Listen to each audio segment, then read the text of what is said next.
room to grow. I'm going to read now, also from the wonderful Internet Archives.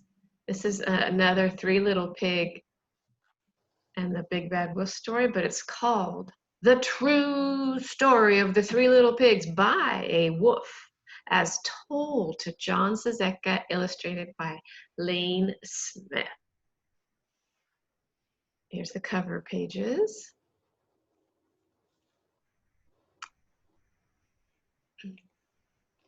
Everyone has heard of the story of the Three Little Pigs, or at least they think they have. But I'll let you in on a little secret. Nobody knows the real story because no one has ever heard my side of the story.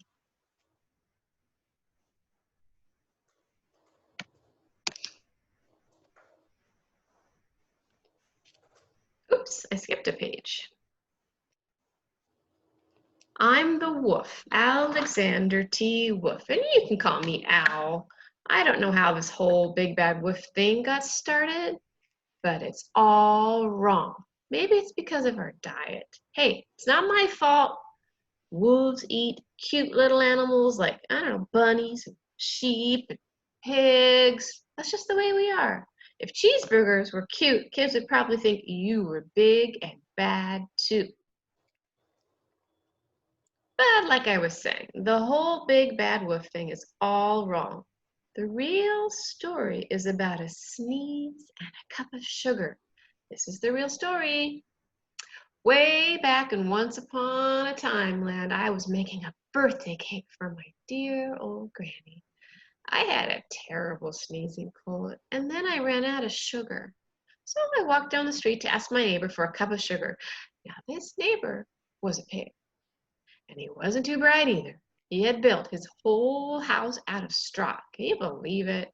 I mean, who in his right mind would build a house of straw? So, of course, the minute I knocked on the door, it fell right in. Poof. I had just wanted to talk to someone. I didn't want to walk into someone else's home, so I called out, little pig, are you in? No answer.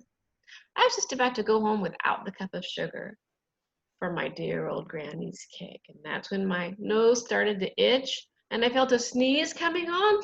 I huffed, and I puffed, and I sneezed a great sneeze.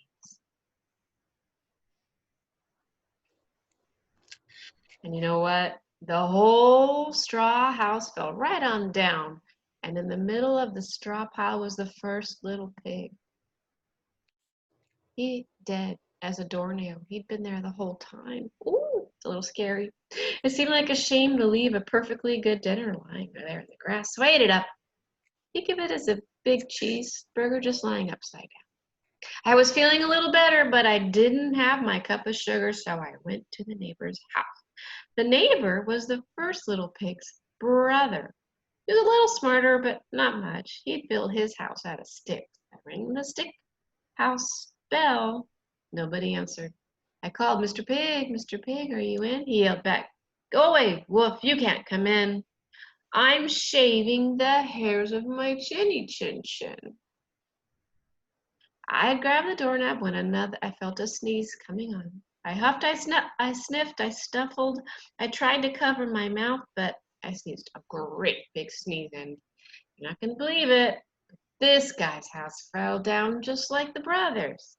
When the dust cleared, there was the second little pig, dead as a doornail, which Wolf's honor.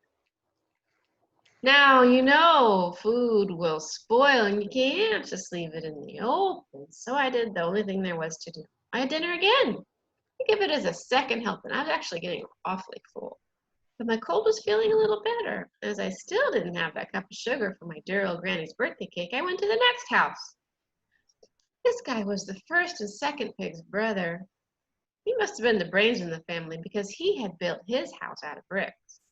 I knocked on the brick house door, no answer. I called out, Mr. Pig, are you in? You know what that little rude porker answered? Get out of here. Don't bother me again.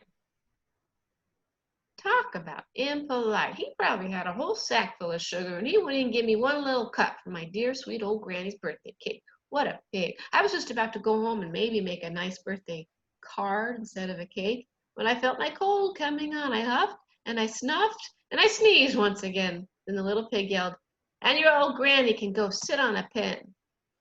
Now, I'm usually a pretty calm fella, but when someone talks about my granny like that, I go a little crazy.